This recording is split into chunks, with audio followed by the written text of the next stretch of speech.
नमस्कार, मैं आज छत्तीसगढ़ 24 की तरफ से शिव पांडे अब आपको हमारे साथ उपस्थित सुनील थापिया जी से रूबरू करते हैं और उनके द्वारा किए गए जा रहे परियोजना के बारे में कुछ जानकारी लेंगे। तो सुनील जी नमस्कार आपके साथ। और मैं जानना चाहूँगा कि इस संगवारी परियोजना है क्या? संगवारी परियोजना एक ऐसी परियोजना है जिसका जितना जिक्र किया जाए उतना ही कम है। लेकिन कम शब्दों में अगर मुझे कहने का मौका मिले तो मैं कहूँगा कि ये परियोजना बस्तर समाज में रहने वाली हर हर नारी के लिए, चाहे वो बेटी हो चाहे वो बहू हो, उसके लिए एक ऐसी अनूठी पहल है जिसके तहत ना वो अपने लिए और अपने परिवार के विकास के लिए कुछ सुचारू कदम उठा सकती है। इस परियोजना की अगर बात करें तो ये परियोजना न सिर्फ उस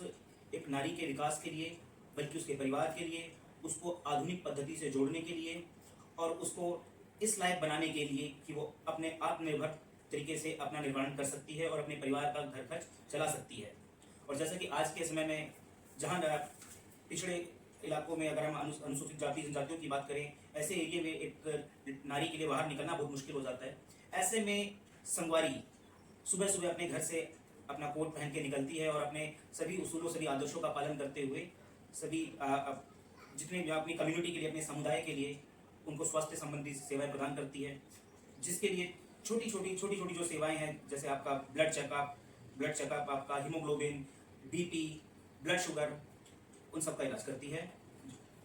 मैं इसमें और ये जानने की कोशिश कर रहा हूँ कि ये गांव की जो महिलाएं हैं, क्या ये पढ़ी लिखी हैं या कोई डिग्री होल्डर्स हैं या टेक्निकल रूप से साउंड महिलाओं को चयन की है? इसमें आपको चयन करने का क्या तरीका था? जी, तो चयन करने की जो उसकी प्रणाली थी, उसका पहला माध्यम वही था कि जो संगवारी है वो उसी गांव की, उसी कम्युनिटी की हो, उसी समुदाय से जुड़ी हो, ताकि अपने गांव की, अपने लोगों की समस्याओं को वो अच्छी तरीके से समझ सके और गांव के लोगों को भी ऐसा ना लगे कि बाहर से कोई आके हमको बता रहा है, हमको सिखा रहा है। तो उन्हीं के बीच में जुड़ी हुई बेटी, बहू जब उनके लिए काम करती है तो उनको भी उसके लिए गर्व महसूस होता है, जो कि इसका एक पहला माध्यम था। दूसरे की अगर हम बात करें तो कम से कम 8वीं कक्षा का हमने पास करना हमने मतलब उसमें जरूरी समझा था, जिसके तहत कि वो आधुनिक तकनीकियों को अपने अंदर समाने में सक्षम हो। इस संगवारी परियोजना में यह भी झलक रहा है कि ऐसा कुछ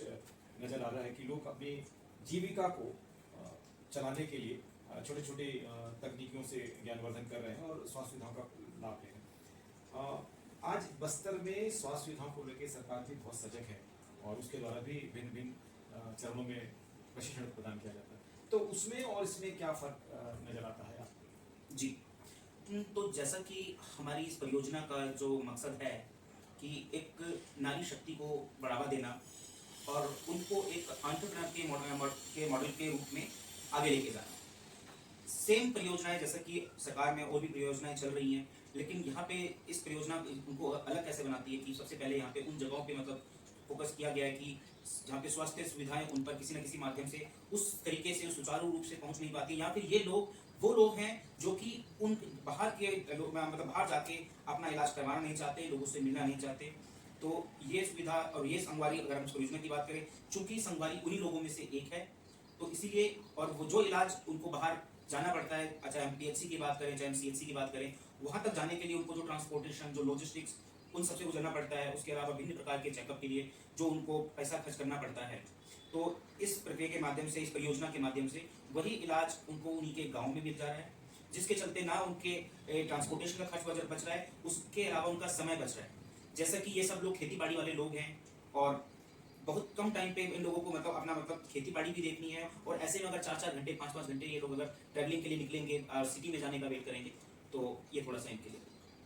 बहुत धन्यवाद। और मैं चाहूँगा आपको शुभकामनाओं के साथ कि परियोजना खूब फले फूले और बस्तर जैसे क्षेत्र में इन परियोजनाओं से लोगों को लाभ मिले। धन्यवाद।